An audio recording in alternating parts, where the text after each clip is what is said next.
Om Shanti.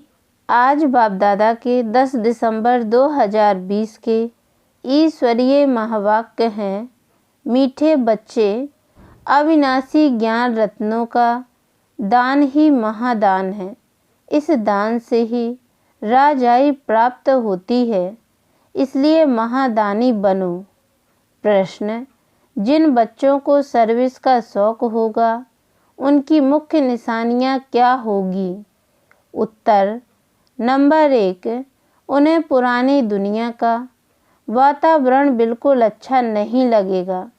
Number 2, उन्हें बहुतों की सेवा कर आप समान बनाने में ही खुशी होगी। नंबर 3, उन्हें पढ़ने और पढ़ाने में ही आराम आएगा। नंबर 4, समझाते समझाते गला भी खराब हो जाए तो भी खुशी में रहेंगे। नंबर 5, उन्हें किसी की मिल्कियत नहीं चाहिए। वह किसी की प्रॉपर्टी के पीछे अपना समय नहीं गवाएंगे। नंबर 6, उनकी रगें सब तरफ से टूटी हुई होंगी। नंबर 7, वह बाप समान उदारचित होंगे। उन्हें सेवा के सिवाय और कुछ भी मीठा नहीं लगेगा। गीत ओम नमो शिवाय। ओम शांति। रूहानी बाप जिसकी महिमा सुनी वह बैठ बच्चों को पाठ पढ़ाते हैं। यह पाठशाला है ना, तुम सब यहाँ पाठ पढ़ रहे हो टीचर से। यह है सुप्रीम टीचर जिसको परम पिता भी कहा जाता है। परम पिता रूहानी बाप को ही कहा जाता है। लौकिक बाप को कभी परम पिता नहीं कहेंगे। तुम कहेंगे अभी हम पारलौकिक बाप के पास बैठे हैं। कोई बैठे हैं, कोई मेहमान बन आते हैं। तुम समझते हो हम बेहद के बाप पास बैठे हैं वर्षा लेने के लिए, तो अंदर में कितनी खुशी होनी चाहिए। मनुष्य तो बेचारे चिल्लाते रहते हैं। इस समय दुनिया में सब कहते हैं दुनिया में शांति हो। यह तो बेचारों को पता नहीं शांति क्या वस्तु है। ज्ञान का सागर, शांति का सागर बाप ही शांति स्थापन करने वाला है। निराकारी दुनिया में तो शांति ही है। यहाँ चिल्लाते हैं कि दुनिया में शांति कैसे हो। अब नई दुनिया में सतयुग में तो शांति थी, जबकि एक धर्म था। नई दुनिया को कहते हैं पैराडाइज, देवताओं की दुनिया।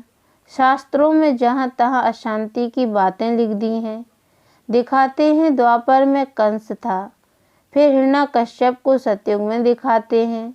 त्रेता में रावण का हंगामा। सब जगह अशांति दिखा दी है। मनुष्य बेचारे कितना घोर अंधियारे में हैं। पुकारते भी हैं बेहद के बाप को। जब गॉड फादर आए तब वही आकर शांति स्थापन करे। गॉड को बेचारे जानते ही नहीं। शांति होती है नई दुनिया में, पुरानी दुनिया में होती नहीं। नई दुनिया स्थापन करने वाला तो बाप ही है। उनको ही बुलाते हैं कि आकर पीस स्थापन करो। आर्य समाजी भी गाते हैं शांति देवा। बाप कहते हैं पहले है पवित्रता, अभी तुम पवित्र बन रहे हो। वहाँ पवित्रता भी है, पीस भी है, हेल्थ वेल्थ सब है। धन बिगड़ तो मनुष्य उदास हो जाते हैं। तुम यहाँ आते हो इन लक्ष्मी नारायण जैसा धनवान बनने। यह विश्व के मालिक थे ना, तुम आए हो विश्व का मालिक बनने। परंतु वह दिमाग सबका नंबर बार है। बाबा ने कहा था जब प्रभात फेरी निकालते हो तो साथ में लक्ष्मी नारायण का चित्र जरूर उठाओ। ऐसी युक्ति रचो। अभी बच्चों की बुद्धि पारस बुद्धि बनने की है। इस समय अजुन तमो प्रधान से रजो तक गए हैं। अभी सतो प्रधान तक जाना है। वह ताकत अभी नहीं है। याद में रहते नहीं हैं। योग बल की बहुत कमी है। फट से सतो प्रधान नहीं बन सकते हैं। यह जो गायन है सेकंड में जीवन मुक्ति, वह तो ठीक है। तुम ब्राह्मण बने हो तो जीवन मुक्त बन ही गए। फिर जीवन मुक्ति में भी सर्वोत्तम, मध्यम, कनिष्ठ होते हैं जो बाप का बनते हैं तो जीवन मुक्ति मिलती जरूर है। भल बाप का बन फिर बाप को छोड़ देते हैं तो भी जीवन मुक्ति जरूर मिलेगी। स्वर्ग में झाड़ू लगाने वाला बन जाएंगे, स्वर्ग में तो जाएंगे, बाकी पद कब मिल जाता। बाप अविनाशी ज्ञान देते हैं, उसका कभी विनाश नहीं होता है। बच्चों के अंदर में खुशी के ढोल बजने चाहिए। ये हाय हाय होने के बाद फिर वाह वाह होनी है। तुम अभी ईश्वरीय संतान हो, फिर बनेंगे दैवी संतान। इस समय तुम्हारी यह जीवन हीरे तुल्य है। तुम भारत की सर्विस कर भारत को पीसफुल बनाते हो। वहाँ पवित्रता, सुख, शांति सब रहती है। यह जीवन तुम्हारा देवताओं से भी ऊंच है। अभी तुम रचता बाप को और सृष्टि चक्र को जानते हो। कहते हैं यह त्योहार आदि जो भी हैं परंपरा से चले आते हैं, परंतु कब से यह कोई नहीं जानते। समझते हैं जब से सृष्टि शुरू हुई। रावण को जलाना आदि भी परंपरा से चला आता है। अब सतयुग में तो रावण होता नहीं, वहाँ कोई भी दुखी नहीं है, इसलिए गॉड को भी याद नहीं करते। यहाँ सब गॉड को याद करते रहते। समझते हैं गॉड ही विश्व में शांति करेंगे, इसलिए कहते हैं आकर रहम करो, हमको दुख से लिबरेट करो। बच्चे ही बाप को बुलाते हैं क्योंकि बच्चों ने ही सुख देखा है। बाप कहते हैं तुमको पवित्र बनाकर साथ ले चलेंगे। जो पवित्र नहीं बनेंगे वह तो सजा खाएंगे। इसमें मनसा वाचा कर्मणा पवित्र रहना है। मनसा भी बड़ी अच्छी चाहिए। इतनी मेहनत करनी है जो पिछाड़ी में मनसा में कोई व्यर्थ ख्याल ना आए, एक बाप के सिवाय कोई भी याद ना आए। बाप समझाते हैं अभी मनसा तक जो आएंगे, जब तक कर्मातीत अवस्था हो। हनुमान मिसल अडोल बनो, उसमें ही तो बड़ी मेहनत चाहिए। जो आज्ञाकारी, वफादार, सपूत बच्चे होते हैं, बाप का प्यार भी उन पर जास्ती रहता है। 5 विकारों पर जीत पाने वाले इतने प्यारे लग न सके। तुम बच्चे जानते हो हम कल्प कल्प बाप से यह वर्षा लेते हैं तो कितना खुशी का पारा चढ़ना चाहिए। यह भी जानते हो स्थापना तो जरूर होनी है। यह पुरानी दुनिया कब्र दाखिल होनी है जरूर। हम परिस्तान में जाने के लिए कल्प पहले मिसल पुरुषार्थ करते रहते हैं। यह तो कब्रिस्तान है ना। पुरानी दुनिया और नई दुनिया की समझानी सीढ़ी में है। यह सीढ़ी कितनी अच्छी है तो भी मनुष्य समझते नहीं हैं। यहाँ सागर के कंठे पर रहने वाले भी पूरा समझते नहीं। तुम्हें ज्ञान धन का दान तो जरूर करना चाहिए। धन दिए धन ना खुटे। दानी महादानी कहते हैं ना। जो हॉस्पिटल, धर्मशाला आदि बनाते हैं उनको महादानी कहते हैं। उसका फल फिर दूसरे जन्म में अल्पकाल के लिए मिलता है। समझो धर्मशाला बनाते हैं तो दूसरे जन्म में मकान का सुख मिलेगा। कोई बहुत बहुत धन दान करते हैं तो राजा के घर में व साहूकार के घर में जन्म लेते हैं, वह दान से बनते हैं। तुम पढ़ाई से राजाई पद पाते हो। पढ़ाई भी है, दान भी है। यहाँ है डायरेक्ट, भक्ति मार्ग में है इनडायरेक्ट। शिव बाबा तुमको पढ़ाई से ऐसा बनाते हैं। शिव बाबा के पास तो है ही अविनाशी ज्ञान रत्न। एक एक रत्न लाखों रुपयों के हैं। भक्ति के लिए ऐसे नहीं कहा जाता। ज्ञान इसको कहा जाता है। शास्त्रों में भक्ति का ज्ञान है। भक्ति कैसे की जाए उसके लिए शिक्षा मिलती है। तुम बच्चों को है ज्ञान का कापारी नशा। तुम्हें भक्ति के बाद ज्ञान मिलता है। ज्ञान से ही विश्व की बादशाही का कापारी नशा चढ़ता है। जो जास्ती सर्विस करेंगे उनको नशा चढ़ेगा। प्रदर्शनी अथवा म्यूजियम में भी अच्छा भाषण करने वालों को बुलाते हैं ना, वहाँ भी जरूर नंबरवार होंगे। महारथी, घोड़े सवार, प्यादे होते हैं।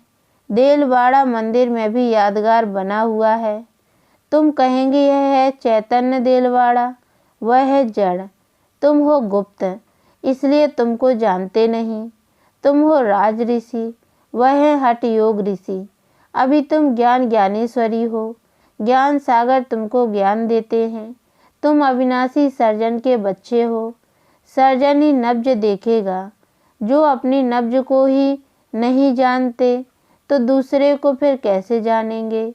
तुम अविनाशी सर्जन के बच्चे हो ना। ज्ञान अंजन सतगुरु दिया, यह ज्ञान इंजेक्शन है ना। आत्मा को इंजेक्शन लगता है ना। यह महिमा भी अभी की है, सतगुरु की ही महिमा है। गुरुओं को भी ज्ञान इंजेक्शन सतगुरु ही देंगे। तुम अविनाशी सर्जन के बच्चे हो तो तुम्हारा धंधा ही है ज्ञान इंजेक्शन लगाना। डॉक्टरों में भी कोई मास में लाख, कोई 500 भी मुश्किल कमाएंगे। नंबरवार 1-2 के पास जाते हैं ना। हाई कोर्ट, सुप्रीम कोर्ट में जजमेंट मिलती है। फांसी पर चढ़ना है, फिर प्रेसिडेंट पास अपील करते हैं तो वह माफ़ भी कर देते हैं।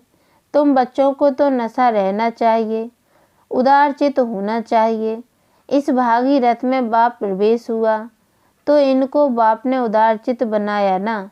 खुद तो कुछ भी कर सकते हैं ना, वह इसमें आकर मालिक बन बैठा। चलो यह सब भारत के कल्याण के लिए लगाना है। तुम धन लगाते हो भारत के ही कल्याण के लिए। कोई पूछे खर्चा कहाँ से लाते हो, बोलो हम अपने ही तन मन धन से सर्विस करते हैं। हम राज्य करेंगे तो पैसा भी हम ही लगाएंगे। हम अपना ही खर्चा करते हैं। हम ब्राह्मण श्रीमत पर राज्य स्थापन करते हैं। जो ब्राह्मण बनेंगे वही खर्चा करेंगे। शूद्र से ब्राह्मण बने फिर देवता बनना है। बाबा तो कहते हैं सब चित्र ऐसे ट्रांसलाइट के बनाओ जो मनुष्यों को कसे सो। कोई को झट से तीर लग जाए, कोई जादू के डर से आएंगे नहीं। मनुष्य से देवता बनाना यह जादू है ना। भगवान वाच, मैं तुमको राजयोग सिखाता हूँ।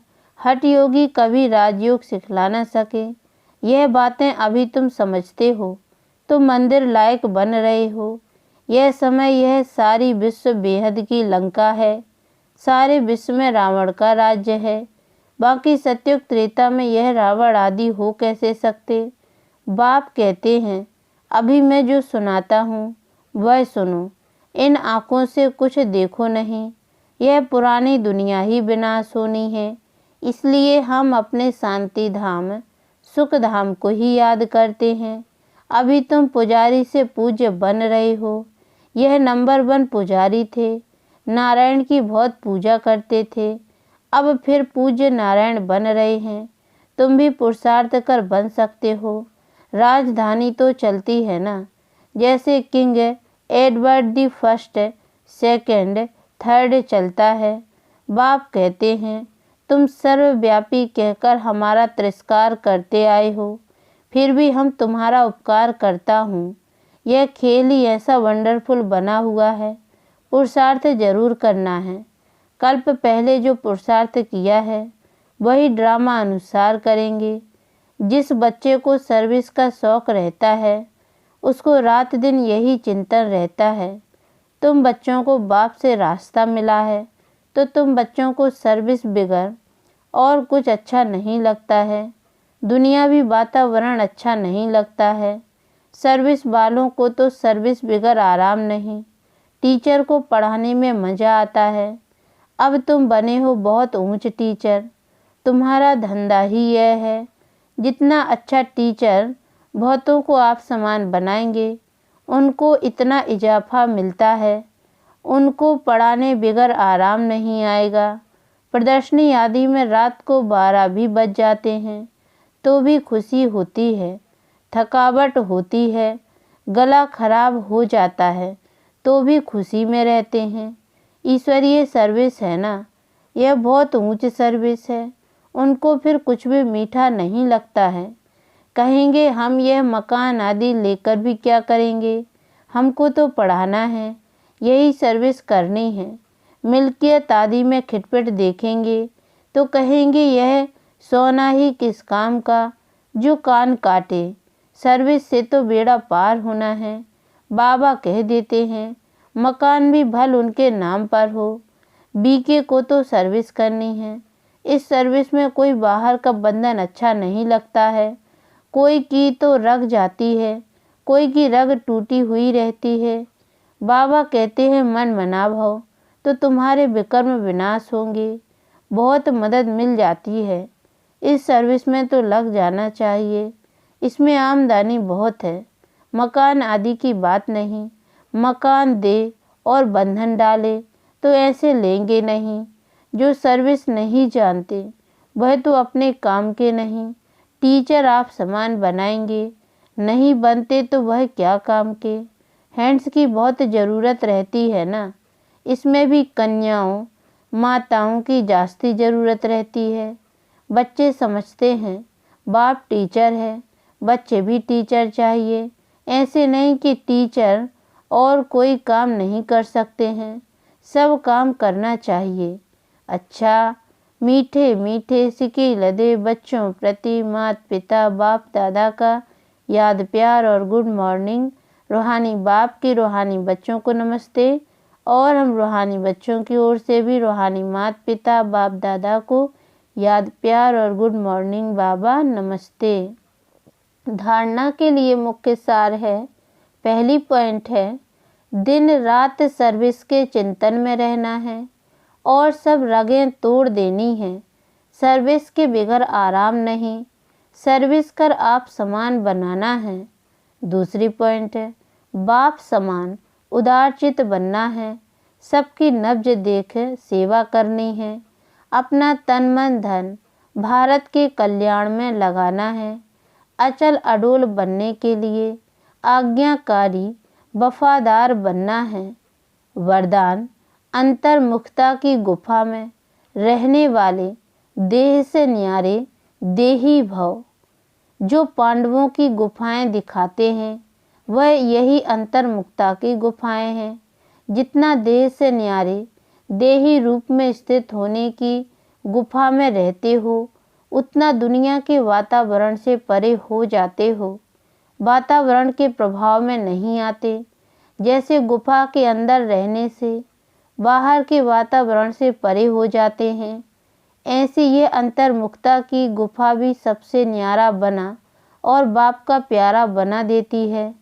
और जो बाप का प्यारा है वह स्वतः सबसे न्यारा हो जाता है। स्लोगन है साधना बीज है और साधन उसका विस्तार है। विस्तार में साधना को छिपा नहीं देना। ओम शांति।